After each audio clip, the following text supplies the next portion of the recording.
I continue, guys, we make a right turn here on the old Northern Highway. This highway here, don't get me wrong, it is still a 2-lane highway. Yes, I see you looking for a next lane, right? I can see that. But I will know when something is wrong. I'm here talking to you guys. But on your facial expression, I know that something coming from the next angle. But what we do here, we play chicken on the road. The bigger vehicle has the right of way at all times. Yeah? Yeah. And this is where you all get a free body massage from the driver. You get it twice, going in and coming back out likewise, alright? Free body massage, no charge. All complimentary by the driver. That's right. Now from sugar, she mentioned to make soft drinks, sodas, and rum from the molasses. Yes, everything you see here. Our number one rum in this country is 1 barrel rum made from sugar cane molasses. Apart from sugar, we have bananas. Now, our bananas go only to the UK market under a label, Fives. American purchased Chiquita's bananas from Costa Rica, Salvador, Guatemala area. Our bananas here is much larger compared to Chiquita's bananas. Then we have the citrus. Now in Belize we harvest the Valencia oranges and grapefruit and lime. Not lemon, but lime. We export these only in a frozen concentrated form. Because our orange in this country do not turn fully orange when ready to be harvested or to be eaten. It will turn yellow with a bit of green to its skin. We export the frozen concentrated form that goes out to Milk Maid, Tropic Sea, and Sunny Delight. Thereby, majority of the frozen concentrate for over 40 years of this country of Belize. The marine sector, the conch and fish in fillet farm, our spiny tail lobster, the shrimps, all shipped out of this country of Belize. 80% of our jumbo-sized shrimps goes directly to Long John Silver in the US. When you guys go to Long John Silver and order jumbo-sized shrimps, you're eating seafood from Belize. You go to Olive Garden, Red Lobster, SeaWorld again, you're eating the fish and conch in fillet farm along with the spiny tail lobsters. All those give us revenue. In minority, mangoes. Yeah. We have 16 different types of mangoes in Belize. And we export the huge alien mangoes that go to the US. Papayas. 80% of Belizean papayas annually go directly to the US market. Pineapples, alright? Habaneros, for those who love hot sauce, spicy food. I think for you guys back in the US, jalapeno is your number one pepper, right? In Belize, we call those primer. We give it to the children at birthday parties. Yeah, that's right, guys. That is a primer for our kids in Belize. Now, when you go to lunch, on the lunching table at our gift shop, you'll come across 2 brands of hot sauce in my country. One that says Hot Mama, not so hot. It just says Hot Mama. It's a very mild sauce, alright? Then you have Mary Sharp. No, Mary Sharp. That comes in different stages. You try what you can handle. It starts with a mild, a hot, a fiery hot, beware, Belizean heat, and no wimps allowed. That is the hardest one you can find. Let's say you have a friend back home who loves hot sauce. You can buy a mild and a blooms as well and switch the labels on the bottles. Alright, yeah. If they love hot sauce, right? Always give us revenue into our country. And cacao. Because everyone loves chocolate. And we export cacao to Hershey's chocolate from here. And arches also have chocolate farm in my country as well. All those give us revenue. And I like to use this word last but not the least is you guys. Tourism. Why is the word last but not least? Because today guys, tourism is our number one foreign exchange order to our country. And tourism, it is right on the heel of the sugar industry. Sugar is number one and tourism is right behind sugar. That is how much we depend on tourism. So we must say again to you guys, a warm welcome into my country for being here doing this particular adventure. Without you all have been here this morning, myself, my teammate, the driver, will be home doing nothing for the day. Because we only work when you guys come into our country. Alright? Now, we have over 2,000 Belizeans employed directly within the tourism industry. One of the fastest growing industry in this country, please, is tourism. Right now, we also begun to export oil from our country. Alright? But we don't get all the profit from the oil. It is the hope to come into our country through all these huge oil rigs and stuff, make majority of the funding, not us. But oil also become a new export from here or back to the US to refine the oil into gas, etc. Alright, so all those give us revenue into the country. Any question before I move on? None as yet? Alright. Now, that gives us all our income into our country. Let us talk about our culture in this country, please. If you notice here on this bus, we have three of us, right? And we are all Belizean. Yeah. They call the country of Belize a melting pot of races, a tar salad, a Christian-based country, or Mother Nature best kept secret. In the country of Belize, you can find almost each and every different ethnic group right here in this little country of Belize. And the good thing about all that, we all get together happy and easy with each other. Despite the color of your skin, your religion background has nothing to do with it. It all depends on how you feel amongst each other or amongst yourself. That is what comes in our country. You see guys, we love to boast. Within the Central American region and the Caribbean, Belize is the only country which have yet to experience a civil war and a racial war in this region. That is how peaceful our country is. We even like to boast even more. And I will share something with you here this morning. Only in Belize, you can find a dark-skinned baby with blue eyes speaking German. You guys believe what I'm saying here this morning? Yes or no? Guys, that is the truth. That is how much we are begun to intermingle in different ethnic groups. Now we have four major ethnic groups. The Mayans, the Creole, the Garifuna, and the Mestizos. We have minority, Americans, Canadians, Chinese, Japanese, I say all the East P's and Q's are right here. We have the Amish, we have the Mennonites, we have the Mormons, and all those are right here in Belize. Now when the Amish farmers arrived in this country in around 1957, they began to migrate from up in Germany, a part of Mexico, into Canada, Pennsylvania, into Belize. When they arrived in this country, they went to the land department. They also have a certain amount of land because they claim they are into agriculture and they are hard-working people. Yes, they are.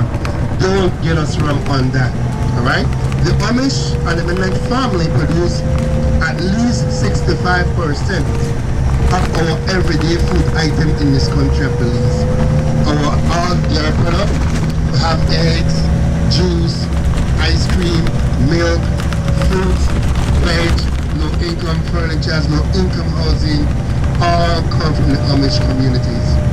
They are very hard working people, but they separate themselves in two different locations. We have two groups up in Orange Rock, Shipyard and Yellow Creek. We call them the Progressive Mennonites. In their communities, they have no power supply. They use the horses, buggies with iron wheels. They will not drive a vehicle, they will not find them driving a vehicle. right? You will rent a vehicle and have someone drive it for them. They dress in the jumper, the pleated arms dressed and stuff, and the long straw hats. The females will wear the headbands. And let's say if they are married, they're single or they're mourning, a different color will be on their head. And that is still tradition with them in that area. Now up in the Kaya district, we call them the commercial Amish families because they have everything modern in their home. All the big rigs, fancy vehicles, power in their home, having a cellular phone. That is a people over there. Now up in Western Belize, this guy went out and married into a Creole culture. At one point his family was upset with him. They grew over it. He went to the land department, get some land. He opened a poultry plant. He go to the US every so often and buy used cars and used trucks. Bring them back to Belize and sell them as new vehicles. He opened his own school and church in his yard. Now his school runs on the US curriculum basis. When you have summer vacation, his kids have vacation. Their kids go back to school, his children also return back to school as well, which is something quite unusual for us in Belize. What he have done is open the door for the Amish farmers. Now today, you can find them on the weekends doing karaoke's, bar hopping, and intermingle in different ethnic groups. That is how far the Belize has reached when it comes to intermingle in different different ethnic groups. So I tell my co-worker, we have a new ethnic group in our country. I call them the confused ethnic group. Yeah, we are confused. Too much intermingling began to occur in the 20 races. But like I said, everyone is happy in Belize. And life goes on. That's how we live here in this little country. Yeah. Now, from our population, my teammate mentioned to you guys a while ago, our last census shows we have close to 3% of American and Canadians that call Belize their home. That's right. When you go at the out districts in my country, on the offshore Keys and Island, you can find so many big resorts owned by these people in our country. And again, we are happy. Why? They provide jobs for local Belizean families. That's what matters for us at the end of the day. They provide for our country. They provide for our people as well to have a job from that particular area. So it can help to grow and develop our country, so to speak, which is also something good. Alrighty? Now apart from them we have the mestizos. Now in Belize we call them mestizos. Now the mestizos occurred in the 1800s. It was a mixture of the Mayan and Europeans who were fleeing away from the Costa War up in Yucatan, Mexico. We call them mestizos here in the US. You call them Latinos. They're not really Latinos, they speak the same Spanish language. Now our driver in Madrid, he is a good example of mestizos. A mixture of Maya and European combined together give us mestizos. Their language is Spanish. Buenos días, ¿cómo está? ¿Y tú? Muy bueno, muchas gracias. See? I can, yes ma'am.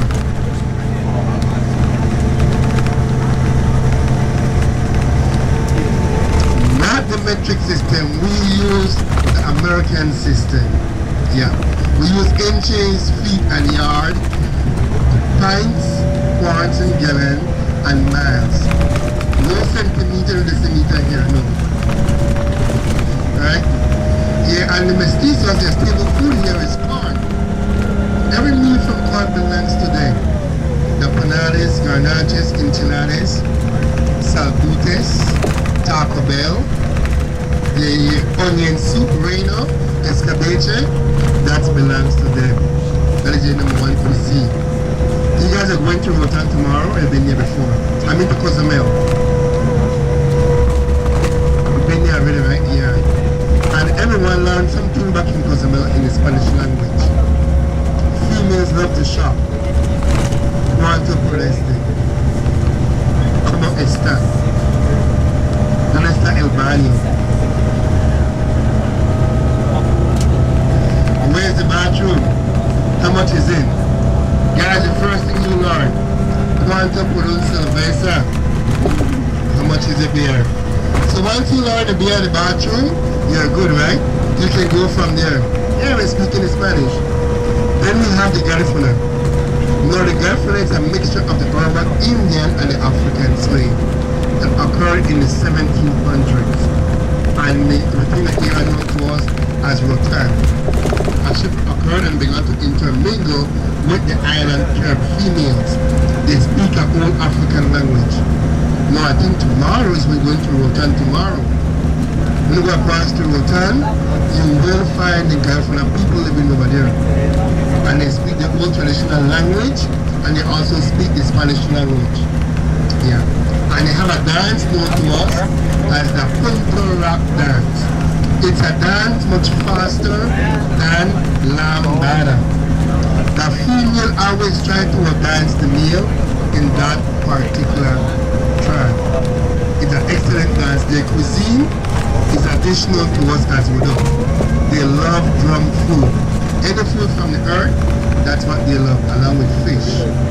That's why they live along the coast. Because they fish every single day in the Caribbean Sea. Right? Then we have the Creoles. Now when I mention the word Creole, you may think about the Creole up in Louisiana, Tennessee, and Haiti. No. We speak a different language. The Creole in my country is a broken English. The Creole up in Haiti, Louisiana, and Tennessee have a French-based Creole alphabet. When you ask me here what is Creole, I look at you guys and says to you, Creole is just plain lazy man English. Whenever I mention something wrong in English, you're speaking Creole. Lazy man English, that's right. We can write the language, we can speak it, but we cannot write it. Because English here is our #1 language. But return to your homes, talking to your friends, we all speak our native language. But in school, business setting, we must speak English. Amongst ourselves, we speak Creoles. And we speak the Creole here fast, aggressive, with some attitude. We're not talking about you guys, we're not fighting, just speaking our native language. Going back on the bus when I listen to myself and my teammates chit-chatting, not in English, but in Creole. Alright? If I should speak my language to you, very slow, you will understand a word or two. If I speak it very fast, I can last you guys in a city. Yeah, that's in our language. Now, in the Creole dialect, in the English, the PH sounds, we don't stress. Any sentence end with an ER, we tend to remove the ER and add an E at the end of that sentence, and we're speaking Creole. We cut the sentence in half. We get to the point real fast, speaking the language. Alright? If I should look at you and say something to you guys in Creole. Marlin, where do you come from? Marlin, where do you come from? Marlin, where do you come from? Exactly. Virginia. Right? We're probably going this morning. We're probably going this morning. Where are you going this morning? Exactly. Morning, ma. Morning, ma'am. Pretty close. Good morning, mother. See what I'm saying here? Right? Morning, pop will be good morning, father. Morning, brother. Brother. Morning, sister. Sister. Grandma, grandpa. You say grandmother, grandfather. No. Grandma, grandpa. Alright? Congo. Congo. Could we go? No. Congo. Like a dance? Congo. What I'm saying to you when I use the word Congo is simply mean come on, let's go. Yeah. Come on, let's go. Listen to it carefully. Congo. The beginning of come and the end of go. Come on, let's go. Alright? Yeah. That's Creole. Let's try this one. How much picking up on the bus this morning?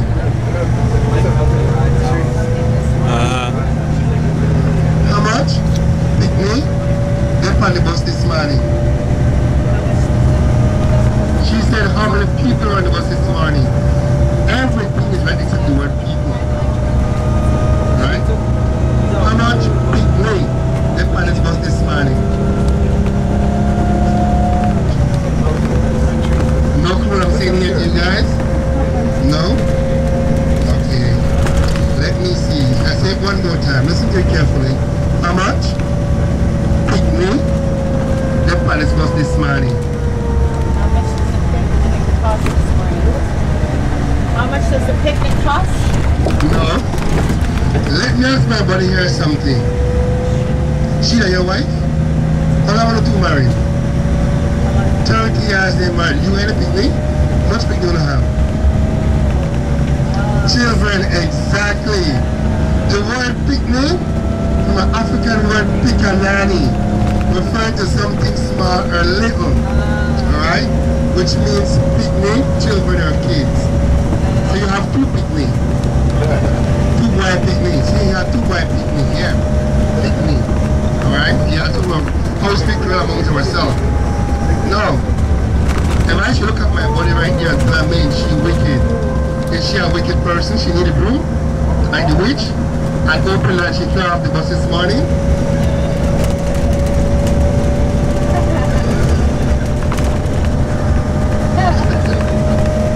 Let me ask you a question. When I use the word wicked to you, do you think it's something bad or good? It is something good. When I learned from you guys here, I would say, man, she's gorgeous, she's beautiful. That's English, right? In my language, Creole, I would say, man, she's wicked. Which means she's hot. She has it going on. Right? It's something positive, nothing negative in that sentence right there. All positive. You hear someone say to a female, man, you wicked, just smile at him and get something positive. Nothing negative is there, right? That's how we speak our Creole amongst ourselves. That's right. Now folks, we almost get to our destination. Our kind of shift gears a bit because when we get to the site, there's some few rules we gotta follow out here as well. When we get to the site of Alton Hab, our first point of interest will be the restrooms. Yeah. You can leave your bags on your seat, return back to your same seating condition. What you will need out there this morning is your hat, your sunglasses, you have bug spray, bring it along with you. We might have some bugs out there in the open courtyard, I'm not sure. But to save, bring it along with you. Your camera and your money. We'll be gone for like an hour, 10 minutes on this adventure. It will be a guided adventure. We get to climb one of the buildings as a group. Only one. Why? Because that one we get and we almost climb is the most secure structure at the site for us to climb. You might see other guests walking all over the place. For us, we don't do that. We climb one of them, which is B4, at the end of the adventure. We are through from there if it's not raining. Alright? We are through from there.